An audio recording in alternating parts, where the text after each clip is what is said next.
Hello sneaker lovers, welcome to Shoe Dog Review. Today we're looking at the Yeezy 350 V2 Zebra and focusing in on the boost as part of our series on the style and comparing retail to replicas for your resale legit check identification. Okay, first of all, let's just have a look at the retail themselves. From a distance, you can see the kind of contour definition you're expecting to see and the amount of shine. It's got a slight glossiness to the surface. Getting in closer, there's a difference between left and right because these beads randomly form and they're actually not something that's defined in the mold itself. That is actually beads of boost that have randomly assembled and expanded and formed the sole that we see here. What is consistent is the Adidas 3 lines circle details. Those are built into the mold, so they will always be in the same place. Take a closer look.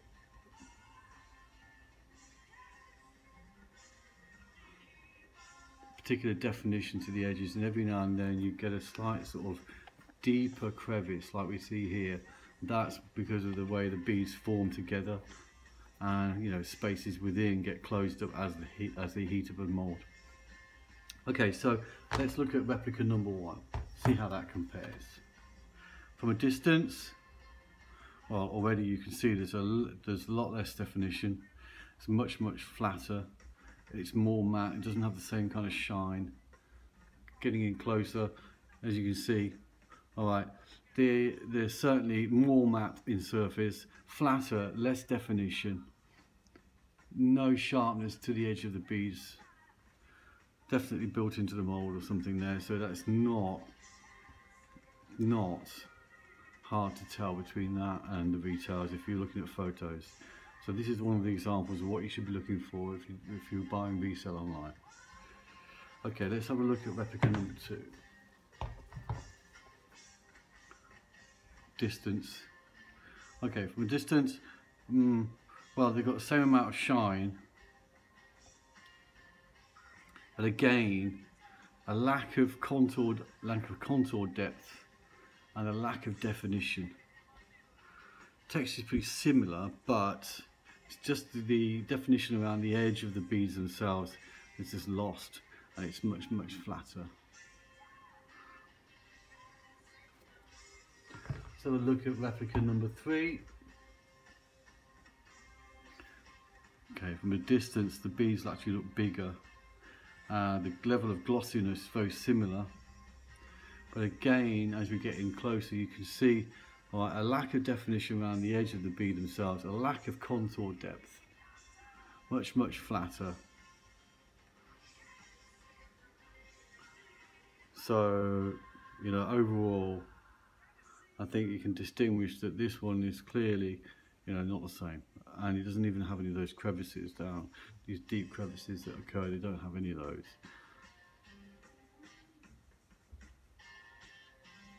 Okay, let's have a look at replica number 4. Okay, from a distance, probably more convincing, harder to tell. So when they do photography, do ask them for close-ups. You need that. Coming in closer, I think of the 4 we've seen so far, these are the closest, but still lacking that sharp definition around the edge of the bead, and slight difference in contour depth. Close, very close.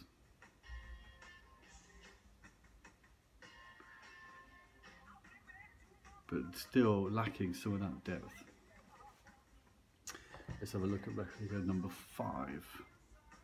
From a distance, well, it's almost got no contour at all. Slightly more matte, lack of definition there. Coming in closer, yeah, you can see, right, it's much flatter. It doesn't have any definition around the edge of the beads, and it's just very easy to distinguish between the two here.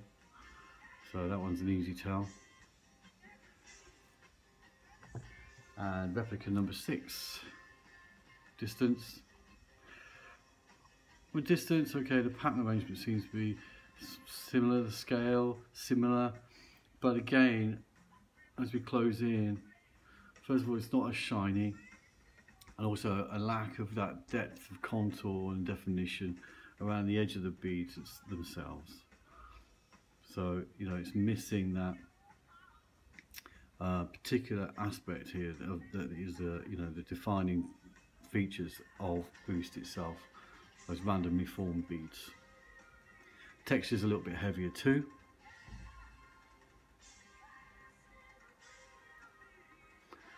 So I don't think we'll have any problem distinguishing between the two here. Okay. And coming back to the original. Alright.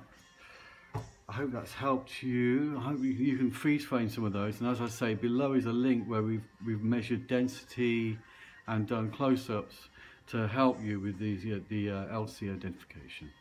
Thanks guys, and I'll see you next time.